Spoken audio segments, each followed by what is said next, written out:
Le théâtre, pour moi, c'est un espace, c'est un lieu où la parole a un sens et l'image aussi. Je pense que c'est même plus important. On dit on va voir un spectacle comme si l'essentiel c'était le visuel, alors que souvent au théâtre je ferme les yeux, ça m'arrive de fermer les yeux pour entendre pas que le texte, mais la voix des acteurs. Pour les chrétiens, au commencement c'était le verbe, pour les hindouistes, au commencement c'était le son. J'accorde beaucoup d'importance au son des voix. Donc pour moi le casting il n'est pas que morphologique, il est aussi sonore, il est vocal. Le théâtre c'est le lieu où on a besoin de voir des situations peut-être comme on n'en vivrait jamais.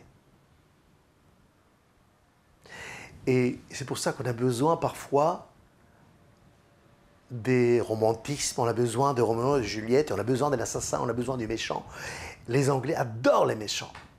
Et d'ailleurs, au salut, ils sifflent. Même au salut, ils savent que c'est un acteur qui joue le méchant. Ils savent que c'est une actrice qui joue la sorcière.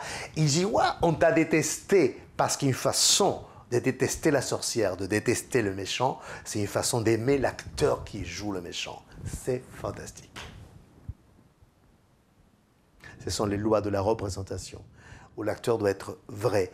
Mais ce qui donne la vérité, ce n'est pas la méthode stanislavskienne. Peter Brook, il parle très bien de ça.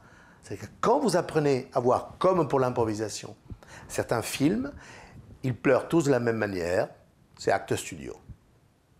Il y en a qui échappent, il y a Meryl Streep et Clint Eastwood. Hein. Mais d'autres acteurs, il y a une façon, il y a un systématisme dans la façon de jouer qui, à force de vouloir être naturel, ça ne devient pas naturel du tout.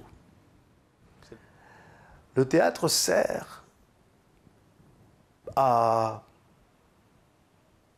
faire unique à la poisse et à la mort.